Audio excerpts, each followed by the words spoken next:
Hello, everybody, and welcome back to more BTS series action here. We got more European coverage coming your way. We got one last game. Not one last series, one last game. It's Broodmothers versus Vega Squadron. I'm here with Blaze. Blaze, you're the head admin. Why don't you break down exactly what is happening? Well, there were issues starting like not even 24 hours ago with the manager for Broodmothers. There were some conflicts that couldn't be moved. In the end, Vega scheduled around this time. They had to play it this time, and that's the time that we stuck with. And unfortunately, with the delays caused by Broodmothers due to another match, now they have unfortunately forfeited the first one. We don't want to give out forfeits, but it's important that we stick to the rules for the teams, for the viewers, and we go on with the tournament. So as per the rules, it is 1-0 advantage for Vega already going into it, and it's a level 2 draft penalty, meaning they've only got 1 minute of reserve time going into this game 2. So for those who wanted to see the full complete series, I do apologize, but the rules are rules, and let's go on with the game. Hey, at least we get to have a little bit of Dota. They photo finish. I mean, a couple of moments longer, and they wouldn't have been able to play a game of Dota, at least in this series today. So with that, they at least have a chance to come back with a game 2 win and try to at least split the series 1-1. And if we try to take a moment, I want to look over currently where they do stand. Now, this is a Group D matchup. We already have Vegas up at the top now. They'd walked away with already a 2-0 win, not just against Empire, but also against Alternate. So with 1 win now, I believe they have 5 points. I mean, that means they have 5 points. 3, 4, 5. They can Broodmothers even win? Like, is this over already? I'm trying to look at the group numbers right now, Blaze. I have them before me here. And, I mean, Broodmothers are the number 2. It's a real shame they were not able to make it for game number 1 because it was them and Vega at the top of this group, and only one of those two are going to be able to move on into the playoffs. Yeah, it looks like, though, with Vega, I mean, Vega's having already 2-0'd. The only way that this could go in favor of Broodmothers would be if they 2-0'd Vega Squadron. Yeah. And that's the unfortunate thing. That's why we tried to postpone it to a later date, but again, we can't do the impossible. We're going to play some Dota 2. We're going to cast some Dota 2. And, well, the draft, of course, is moving fast with that limited reserve time. So, looking at it here, we've got Juggernaut and Oracle as the opener for Broodmothers, Mirana and Axe for the side of Vega Squadron. And, I mean, maybe just some spite in Broodmothers. Maybe they want to prove us wrong and show that they could have been the contender for the playoffs here. So, maybe a little bit more energy in them than anything else. But Vega, they have been doing really, really well so far. 4-0, and high expectations for them. But look at this pick. Look at this pick. Maybe they know that they might be mathematically out or something. I don't know. Nonetheless, it's a legit pick. It's just... yeah, I mean, Wings Gaming will let you know. It could be a legit pick. Someone had said that they had picked it in the first game of every important match they had at TI. Their first TI showing at the group stage. Definitely their first match in the grand final, and I think it was their first match on the main stage too.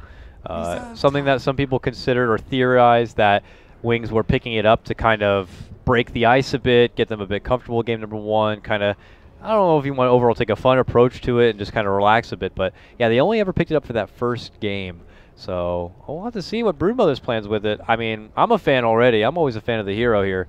So I don't know. I anticipate a 4-position Pudge. That's where he's been primarily residing. But, you know, in times past, there's been off lane and mid lane. So yeah, I think the key thing here is that Oracle is going to be a great setup tool. Oracle Mirana is something that we got to see in NA a lot about like 4 or 5 months ago because of the setup of Fortune's End into Arrow, and Pudge is in the same boat with that skill shot that is completely dependent on their ability to have an early game presence. So you set up Fortune's End, you get that channel out, you've got a lot of time to set up that hook as long as there aren't creeps in the way. And so I think that Vega are going to have to play pretty close to the wave in their off lane, or maybe just go for the Iron Talon jungle and get some good wards up in mid. But in either case, it's going to be a lot of high pressure coming in from Brood. Not only do they have that Oracle Pudge for the early ganks, but they've got Jug and Omni for the early fights. So what does the Omni really say, though? Because that means it might be an off-lane Omni. Maybe they were planning on running a dual lane already or a full aggro lane setup. As we know, Pudge with a repel, I guess, means that he doesn't take any ROP damage, so you can go pretty crazy with that. Seems like a fun pick nonetheless. Some 2 big melee heavy hitters. Makes me very intrigued to see what the laning phase will be for the Broodmothers here. Yeah, I believe that actually the very first game of the tournament, Empire versus Broodmothers, Broodmothers were able to upset Empire with the OmniNet pick, and that was something that Empire hadn't really drafted around, didn't get Diffusal Blades until like the last possible pickup for OD. But I remember that. I think that in general, the Broodmothers are very comfortable with the Omni pick, and they are going to be looking to run it in the off lane here. I've actually run Pudge Omni dual off lane a bit, and that can have some potency. I mean, the combination of Rot and Degenor, it's very hard to disengage. So if you take a poor engagement and you underestimate how strong that Purify is, it can cost you. Broodmothers with the final ban on AA. I can't help. I mean, though I know the AA is very good against the Oracle and the Omni, both with their huge bits of sustain. 10 seconds remaining. Couldn't help but feel like maybe Alchemist could have been a consideration, but that Jug could be an option in the mid lane. So it's interesting because already, even before the AA ban came out, the big AA countered heroes are the Slark, the Huskar, the Morphling, all banned out. Yeah. All that leaves is like the Alchemist. Yeah, which I don't really see an Alchemist coming out for Broodmothers lineup, but you never know. Yeah. So very interesting. Like I said, though, it obviously is pretty good against the Omni Oracle, but can't help but maybe read that as some sort of clue of Broodmothers doing something like an Alker or something similar with their final pick. So we go back to Vega Squadron right now to await their final pick. With supports already, well, no, maybe not potentially picked up. I mean, I guess we don't really officially know. It could be just an axe to the off lane. It could be the 4 position to tag team along with the Dazzle, but we'll have to opt to see what the best option is going to be here for Vega. I mean, no legitimate defusal candidate, I suppose, unless this is a core Mirana that opts to pick it up maybe after the Ags. Yeah. I don't know if this 5th pick it needs to be that person or not. Yeah, I think that's quite viable. Just Aghanims into a Diffusal Blade is fine. I've still seen some people go for the E-Blade in spite of it, but it can be very difficult, especially when you're up against both Fate's Edict and Repel. So I think the Purge can be quite solid here. But I'm actually looking back at the AA, and I really don't even necessarily think that they have to pick up a self-healing carry to make that AA ban worthwhile. You've got an Omni Oracle and a Jug. So the way that it actually breaks down is essentially when False Promise is about to end, that's when all the healing comes in, right? So as long as there's an Ice Blast debuff on somebody when False Promise is about to end, any healing that was done by Healing Ward, by Purification, by Purifying Flames, those will be negated completely. So AA would have been a wrench in the works, a spanner in the works, no matter the case. And they end up going for the Centaur. So they've got 4 melee heroes that are ready to run. 4 fat melee heroes, too. They're ready to get in. Yeah. This is crazy. So very intriguing lineup from Broodmothers here. Almost feels MVP-esque with the way they're all mass melee and possibly mass bruisers too. Based on what's before me on paper, I mean Vega feels a little bit closer to more of a kind of a traditional lineup. I kind of use that word pretty loosely based on both teams' drafts, but I don't know. We'll see. Vega's been an absolute tear through this group stage, undefeated so far. A 2-0, a 2-0s before them, plus I guess technically the 1-0 already in the series. Looking to close out this whole group stage undefeated. We'll see if they can do so. Broodmothers, though it does seem possibly likely that they could already be mathematically out, a win here maybe for the Broodmothers fans. Pudge has already won over some fans. We'll have to see what they're going to be able to get done, but we are going to be starting off with a pause. So what I don't fully understand is why we're looking at an FNG Weaver. Like, he's been playing support, he's been playing 5, and Iceberg was the one who was previously playing like a mid-roll, a core roll. And that seems to be switched up a little bit. Could easily be swapped and could be the simplest mind game in the book. That's Occam's Razor. That's going to say that, oh, they're just going to swap and that's the roles they're playing. But I almost want to, like, my brain wants to start theory crafting about support Weaver. It's maybe, yeah, maybe FNG's been hanging around with, what's his face too long? Oh, who is it, Illidan? Sure. Illidan with his Agnum's Weaver. He's like, you know what, I can make that a support thing. Sure. I feel Misery is the one who runs supports, or cores as supports more often than not, so that's pretty effective too. But no, I mean, I'm trying to think like the Swarm Shikuchi build with maybe 1 or 0 points in Geminate, where you're just all about your spells, and I'm like, is that a thing? Could it be? But I don't know. It's weird. Yeah, all the same, I feel like overall, no matter what happens with this Weaver, that Vega have the more well-rounded lineup. But Broodmothers very clearly have to accomplish one thing and one thing only, and that's going to be just go fight, go destroy people, and if you can snowball the game, great. It just seems like that's kind of one of those things where the heroes are very capable of running over their opponents in the early game when they just get blink daggers and that's it. Like 4,000 gold is the maximum net worth for any of these heroes to be high potential. And I think that that's going to be the thing where they just don't want the PA to get massively farmed. They don't want the Weaver to get massively farmed, and even the Axe can pose some real problems against a 4 melee lineup. Well, apparently Relax feels a bit too old. I feel like I'm getting older with how long I've been waiting for this series, but hopefully we'll take just a moment here as they just need to briefly use the bathroom at the moment here. What do you think about the impact, though, of the Centaur final pick? It's just one of those picks to me. It doesn't scream like it's any sort of huge counterplay to Vega. I don't know if this is all purely for their own utility. I mean, don't get me wrong, it's did a fantastic engage and disengage, but maybe I've had a bad stigma against Centaurs ever since yesterday. I don't know if you had a chance to catch that game, but we had a core Centaur at one point. He had 2 hearts. Oh my gosh. 2 hearts, he had a Abyssal Blade, a Blink Dagger. At one point, it was like, oh, how are they going to kill him? But then it got too late where he was going against a Slark, and eventually Slark just got good enough where he's like, you're just a free agility sucking machine. So it was a ridiculous kind of a game. So I can't help but look at the Centaur under a magnifying glass and be curious to see what the potential is going to be. I mean, I've seen like Centaur Abaddon work out really well because Abaddon provides the aphotic shield and then you hit it with the double edge at the same time and it just does this huge burst of damage. Theoretically, Repel, while less offensive, can provide you the same ability to essentially use that damage nuke without any self-infliction.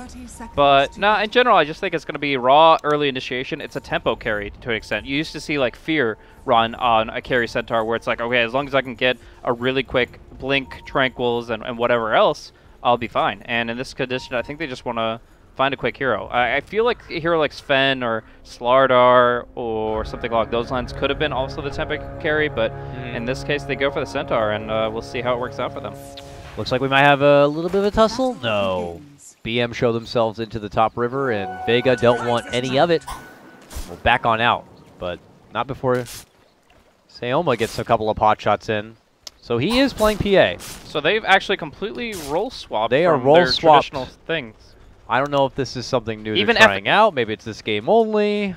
Because they know at the top of the group. Yeah, I feel like there probably is at least a level of that factor where they're like, this actually doesn't matter too much now. I'm not sure if it's a disrespect or what, but I don't want to read too much into it. But Siema and FNG are the supports playing the PA and the Weaver. And FN, the hardest carry you could see, is double Fairy Fire Dazzle. So, you know. You call it like it is. I mean, I'll call it like the ultimate disrespect. They go like, listen, we'll beat you with our supports on cores and our cores on supports. But I don't know if that's the case or not. Nonetheless, it's hilarious. And I mean, FNG, a guy who was scrutinized a lot for when he did briefly dabble in the off lane for Virtus Pro. I'm not sure if that was like his real core playing debut in the competitive scene, but certainly I've never seen him play the 1 position, so it should be a lot of fun. Has a wealth of Dota experience, so I'm sure it's not something he's too unfamiliar with, as he will continue to be able to pot shot in his 1v1 against the Omnilight here in the bottom lane. So many things I can't wait to just look over now in this game and keep tabs of. I'm really happy that we ended up having a game, Blaze. Yeah, you know, it might be a little bit silly, but it's at least a Dota game. We were about to have a 2-0 in like with only 5 more minutes to spare, so I'll take what I can get. And we're going to see Mag a little bit out of position here. Will they have enough damage to actually bring him down, though? Shadow Wave and a lot of spins. He should be fine. In fact, might be able to turn it onto the Centaur. Needs a little bit more of that spinning action, and it's going to be first blood for Focus over Mag. And then it'll be FN trying to survive against the hook, and to no avail. Pudge Suicide will succeed, and that's going to be a 2-for-1 and a first blood favoring Broodmothers. Wow, Broodmothers off to a really hot start now, and might not be letting up yet. PA makes a valiant return to the mid lane as he shares the lane with Iceberg here. So I have to point out that Iceberg is taking the CS. He is the 11 CS carry, and Sioma is the Blightstone Orb of Venom harassing support. He is zoning the Juggernaut in the mid lane. Yeah, position numbers are pretty much thrown almost out the window for this one. So that means it's just pretty much a true off-lane axe, chilling with the Dazzle. The 4th position is the PA, running around. Throwing daggers, huh? Have we seen that before for any other team? I don't know if I've seen any other team really try to roll with the... Not as a support. I have position PA. I have seen the Blightstone and Orb of Venom type things that are actually really good at... Oh! Could have been, but not. So yeah, I have seen like carry PAs who really want to control their lane going for this kind of a build-up just to get a little bit of extra harassment. But he's going in, he's going on to Conman, and it's going to be with that Poison Touch that he drops extremely low here. Not low enough, though. Ill steps in, is able to slow the roll a little bit with the help of that Rot. And now he's going to be forced to self-purifying flames, but the adventurous PA roaming around, trying to juke. Oh, hi. Ends up juking himself into them. They opt to go for the fight as the reinforcements do show up. One final chop on the back of the Oracle will be able to finish him off now, and the game is even 2-2. You know, it's a pretty good item against a support Phantom Assassin. Magic Wand. Not a single person I'm seeing has even a stick. So at that point, you got to wonder how they're going to respond to what they just couldn't see coming in the draft. Looks like the PA after that tussle will be doing the self-deny to head on back. I mean, I don't know. Can you really blame him, Blaze? How many times are you going against the PA who's just running out throwing daggers like it's some sort of carnival act? He's just whatever. To me, it's the flavor of the month. I've seen every pub game I've played for the past 2 weeks. It's just so frustrating, but this is the meta now, guys. Ice Frog has overbuff support Phantom Assassin, and until he nerfs her, it's just going to be what you see every single game, as Vega are now revealing to you.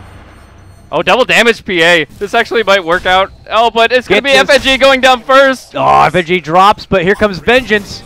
Moving in now with a little bit of Blink Strike. Gets enough auto attacks in, and the Omni Knight will go down. But losing FNG just before that certainly doesn't help things for Vega a whole lot. Long jump. Is that going to lead to a hook? Is Pudge even around? He's in front of him. But Mag's protecting him. Doesn't want to go for it. Now he finds himself in a bit of a jam.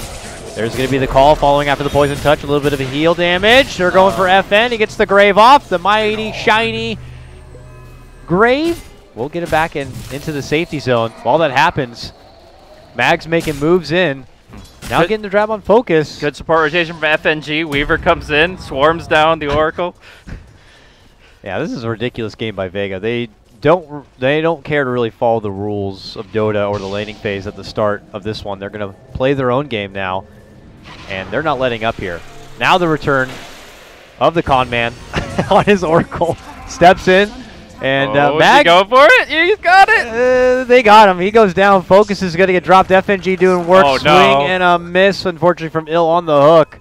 And FNG will Sakuchi his way out. So good rotation by him to the top. The classic Weaver rotation at 5 minutes in. Yeah, just standard FNG things. Rotating where he needs to be at the nick of time. But you'll notice actually he locked his boots. He doesn't want them to turn into Tranquils. He wants to get the Ring of Aquila out of it. So he gets to have the Ring of Protection, the Ring of Regen, the two really good parts of the Tranquils, but not as a complete boot since you can't disassemble that. I have seen a couple of times pro players accidentally not lock the items apart, and I've seen I've seen the Tranquil Lycans. Clinks with Tranquils. You're like, wait a minute. Oh boy. Well, Iceberg, very adventurous, runs bottom back up through while bottom lane, a deep dive commitment through the tier 1, and suddenly this PA continues to make waves now. Gets off a little slice Reno onto the very ballsy Omni Knight. It's just turned into a chop shop here. He's able to slice and dice, no problem at all. And who knows what lane they'll go to next. Yeah, there's no rules at all. I mean, I'm frantically jumping around just to see where the action's going to be breaking out. Because it really could be anywhere. I wonder who gets Tome of Knowledge. It usually goes to supports. Does that mean you're giving FN some extra faster level 6? I don't know, man. But it's the rules have been rewritten here in Dota 2. But bottom lane actually looks like Weaver, the perfect hero to escape this kind of a thing. Yeah, you've got 2 points of degen aura, you've got Rot. That should keep any hero locked in place. But Weaver with maximum movement speed shrugs that off, and now they're going to go in on Ill. Yep. Walks in confidently, hopes to get fishing for a hook. Now needs to get saved here by Relax. Gets the heal, but that's not going to be enough. Thankfully for him, he will be able to get off the suicide there at the last second, but it is costing Broodmothers quite a bit, and suddenly we have Vega up and ahead 6-3. FN appears now, and thinking about making a go, and looks like that could be the jump. Conman's here, and oh man, eats a lot of damage. The heal not going to be nearly enough. He goes down. Relax could be next. He just stands. Okay, yep. You know what? You want to go? Let's go. I'm Omni Knight. I don't even care. I don't think they care anymore, Blaze. I really don't. Who cares? There's no question about it at this point. We were trying to like pretend, oh, this isn't a troll draft. No, this could be legit. No, fuck we this. Are fuck officially, this game. we this are in clown shoes. Nonsense. We're in clown shoesville. Oh my gosh. For our last game of the day, it's a circus. I have to assume Vega probably just know that they are at the top of the group. Yeah, most definitely. At this point, it's clear. And, yeah, just going to go in. Mag might be able to get a double dunk if he gets the spin, but instead he's going to get stampeded upon. Iceberg with the Starstorm. Oh, my! Iceberg right ahead. He just drops them all apart. Mag gets that double at the end, but, oh, boy.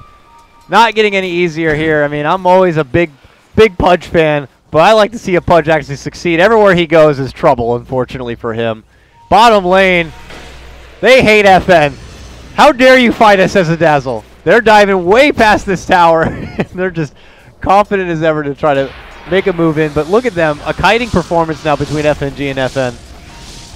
Oh, FNG has to be careful here. Make sure you time-lapse if there is anything of the sort of an Omni Slash. But they're going to try to keep him locked in. Purify, but he will get that time-lapse out.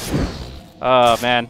So we're PA back to helping Iceberg in the mid lane, push it out here. We're not done bottom, Blaze. They made a move for Conman. FNG felt pretty good about getting those shots in, but he eats a heal, and now he'll be forced to pull back. For now. But the fight will continue. I'm waiting for the 5v5 to break out of mid lane. Oh, my God. Just waiting for the punch hook. At one point, Broodmothers are just going to say, fuck it, and they're just going to really probably move as 5. Oh, doesn't have the Chikuchi. Okay. It's just a support pickoff, Dakota. Don't worry about it. That's right. He's creating space. He's not the highest on the net worth, so you're not going to get a whole lot from that little Weaver. Guessed incorrectly, did ill. Trying to go for the Valiant Blind Hook. TP cancel there, but not going to be happening for him. So, let's look at the item development happening here. Centaur, who had been pretty consistently just hanging around the top lane, pretty much the only one on his team pretty consistently farming, is able to kind of move forward. He has the Vanguard early hood, so he's going that tankable build. Hoping to be able to shrug off a lot of the power here from Vega and all their huge magical damage. Yes. Not a lot of it, but not much. Not much at all. But hey, you know what? He'll have the hood nonetheless. Do your best, Marana. I'll get that X soon enough. For now, it's phase boots. Not the brown booties. He wants to get in. He wants to get out. He wants to just lay him in. And they're not even Moonlight Shadowing. They're just like 4 points in leap. Let's get that 32 bonus attack speed. Let's fucking go. Here's a smoke. All right, here is the initiative coming out from the Brood Mamas here. They're hoping to get a good wrap around. Beefy Centaur. All right, Salma, the support PA. Going toe-to-toe against Focus. Focus gets off a nice little slash, able to sidestep the arrow, moves in, tries to stun Iceberg, but now being outnumbered, and the ping, and it's over on that one. But hey, he's got backup coming in. The reinforcements are hoping to get a bit of redemption by sweeping in behind from Vega. But I don't know what kind of target they're going to be able to hope for here. Looks like all the way to top lane they'll go. Yep, looks like all they got out were a couple of good wards there by the H-hits by the top tier 1 and smoke all the way through. They're right back up to where they started. Mag? Need the hook to not hit Pudge. Anybody else, just not the Pudge. It looks like, unfortunately, Broodmothers are not going to get there in time. Relax is ready to go. But Relax is in, man. He didn't even level up Guardian Angel. He's all in on the heal. He knows that he just wants to make the most out of it here. Yeah. Well, that is actually, like, I never actually touched GA until I have Arcane Boots, because that mana pool is just atrocious, even after the buff. I don't know. Their team's so crazy. Maybe you desperately need Guardian Angel just to keep half of them alive. Perhaps. Perhaps. But as it stands, Focus gets that healing love right now after eating a casual bit of harassment.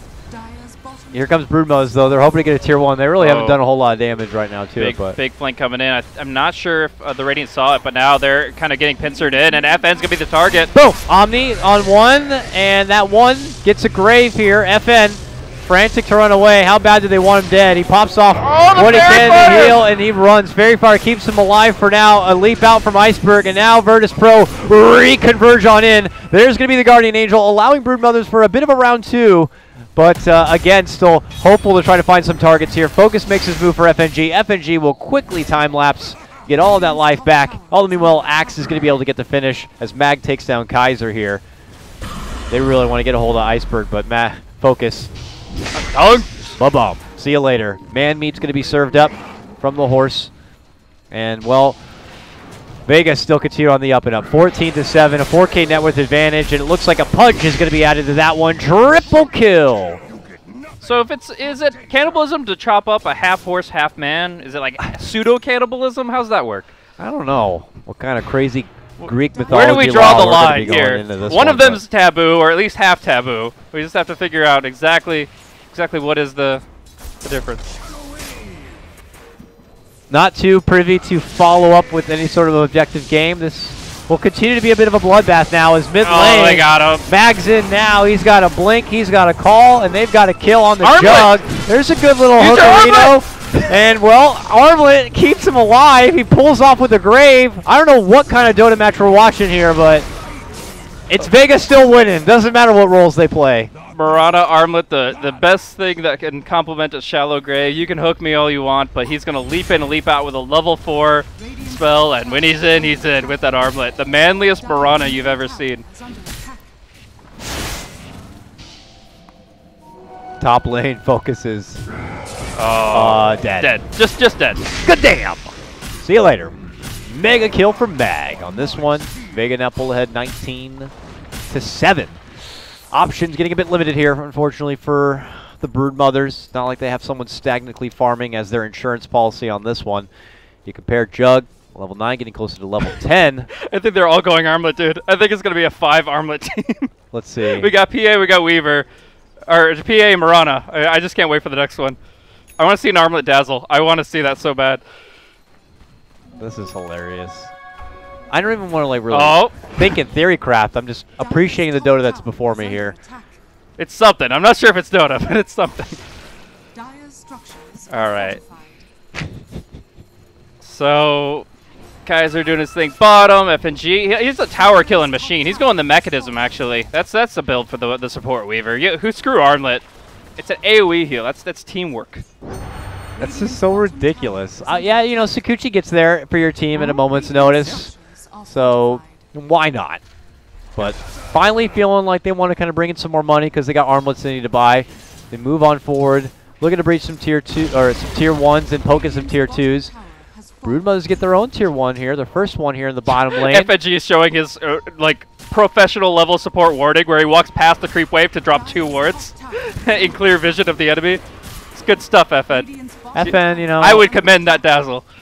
At least he got wards down. That's better than most of the supports I That's see. true. So, I mean, at least he's trying. I'm sure they're like looking at the shop and they're like, dude, there's wards stacked up. Put them down and whatever. He gets them out of his pocket. They take a tier 2. And we're going into a base race, Blaze. All right. Who's got the better end of this one here? I mean, Armlet Marana, she hits hard, she hits fast. But you got to leap for the extra attack speed. Leap, Iceberg. Go leap. Base race, baby. Here we go. Broodmothers to the bottom, moving as a Stampede unit. Vega going to the top. Don't stop. Just keep believing. Run forward. Take down the racks. Go for tier 4s, and we'll see who wins. I don't think Vega will want to pull off here whatsoever. Tier 3's down. BM still have half a tier 3 to go, Blaze. But Focus is tanking the tower. He's doing the return damage. 3 points in it. He's breaking the tower down chip by chip thanks to that passive. It's the push expediter. No one is defending except for FNG. He pulled back for his team, and now, okay, here comes Iceberg. Yeah. Here comes Mag. They jump in. The skies rain from above, and everyone from BM could be set to crumble down. Ill is going to be able to step in, gets off the bite on top of the Guardian Angel, which keeps him alive for the meantime. Can they get Mag? They pull him back. They will be able to bring him down. Back of the nice little Purifying Flames. 3 goes down all day from Broodmothers. It looks like they'll lose 4. They'll lose 5. It's Vega with the 5-man wipe and the top set of racks. That's 17 minutes in. Look for the Marana Armlet in a pub near you. And the trick is that the Phantom Assassins stay top, but you wouldn't know it if you weren't looking at them, because the mini-map of Blur makes it impossible to see. They thought they had all gone back. They thought their racks were fine. No. Sioma the Slayer, the support Phantom Assassin, blurring up the assault on the top lane. The Blur support meta game. Unreal. It's just it's absurd at this point. You gotta scan for this guy. He's just too shifty. But yeah, it's a 14,000 net worth advantage for Vega Squadron. It's close. It's 50-50. I could say it's a coin flip at this point. Broodmothers. This is where they really shine. High ground defense. Pudge gets the hook, pulls one into an awkward spot, and then you just hope everything else goes good for you. I'm reaching right now. I'm reaching. You got it, dude. We have no Blake. We have no Stampede. We're going anyways. Okay, Kaiser finds FN. Gets that Dazzle. Ah, they got the grave off, though, so he's going to be fine. Moving in. chomping down, clasping, hoping to get a kill. They finally bring down that pesky FN. But the return fire is coming now. FNG rolls forward. Iceberg hits it up. Desolator armlet damage. They will be able to nuke him down. Mag will be there, though. A follow-up grab onto Focus. But now the heals are going to be flying out here from the con man. And it actually will be enough to the comeback. keep Vega back. This is a huge network swing. Oh! Mag says, I've baited you in. Get one dunk. Oh, he fails the dunk. Can't get it done. The heal's going to be there, but they still will be able to bring the Oracle down. Here comes FNG. Looking to whittle them apart. Relax could be going next, but actually FNG has patience. Patience for FNG. All right. Oh, Sioma, though, he's a little impatient. Has that armlet, wants to use it. We'll see if they can bait in the punch fast enough. They're going on the Centaur. Get a punch. Okay, or something similar. No, it's a lateral play. This is Europe Dota, right? Not yeah. North American? Okay.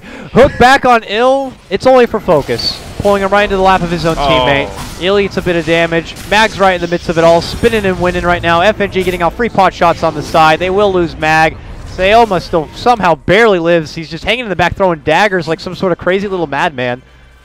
And as Broodmothers want to make their approach, he just pulls right back out. He's still hanging around. He's like, I'll just be here, guys. Arrow connects. Got him. Nice move onto Kaiser here. They'll quickly finish off Focus. And now comes the punch. Walking in. He gets the bite off. He wants Iceberg. But the Grave is there. FN, clutch support player, pulls out the Grave just in time. And will Iceberg to be able to disengage, pull back and away, and then just ultimately dies. He toggled once too much. Get the buybacks out, Broodmother. You're fighting for your life. Tournament life. Off the line.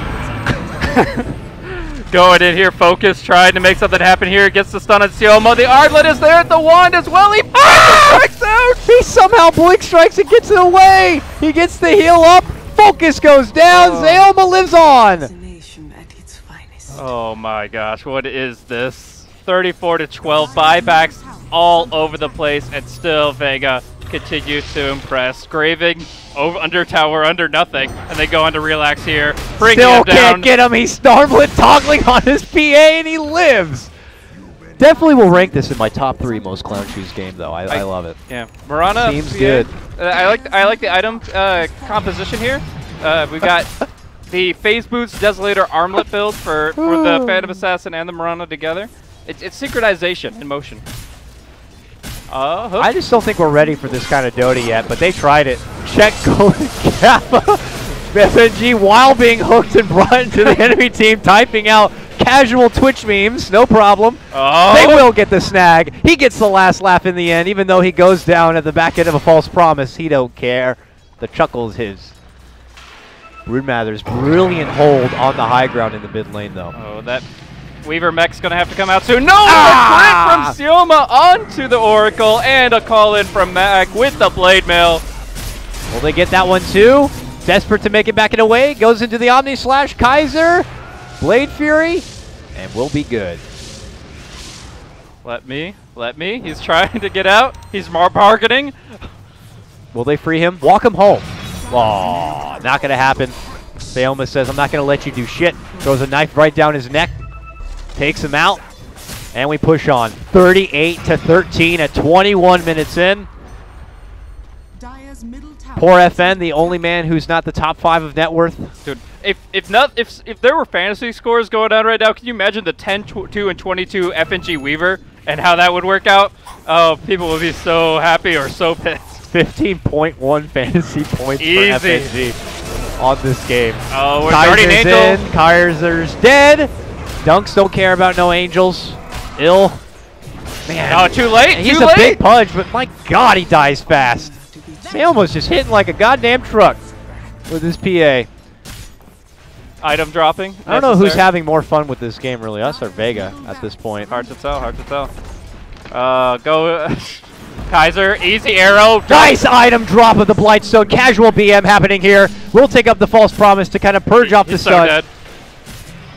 Moving back. Pops there. Really? He's fine. He's good.